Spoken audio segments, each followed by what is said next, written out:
शिरूर तालुक्यातील चव्हाणवाडीमध्ये एका भंगाराच्या गोदामाला भीषण आग लागली आहे आणि या आगीत संपूर्ण गोडाऊन जळून खाक झालं। आगीमुळे परिसरात धुराचे लोट पसरलेत। या गोदामात मोठ्या प्रमाणावर प्लास्टिक तसंच इतर ज्वलनशील पदार्थ ठेवण्यात आले होते। त्यामुळे आग वेगाने पसरली आणि क्षणात आगीनं रौद्ररूप धारण केलं।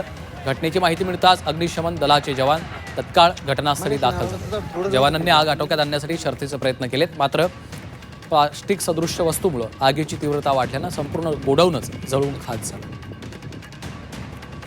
हेमंत चापुडे आमचे प्रतिनिधी सध्या फोन लाईनवरून आपल्या सोबत आहेत। हेमंत, भंगाराच्या गोदामाला ही आग लागल्याचं समजते, कशामुळे नेमकी आग लागलेली आहे आणि किती नुकसान झालंय, कुणाला काही इजा झाली आहे का?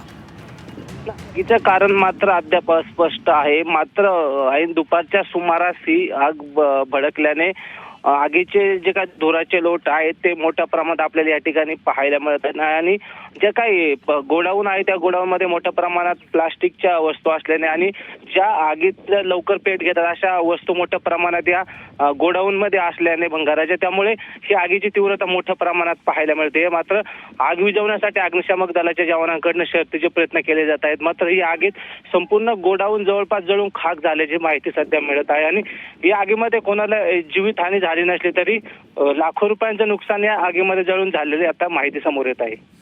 निश्चितच धन्यवाद हेमंत या सविस्तर माहितीसाठी।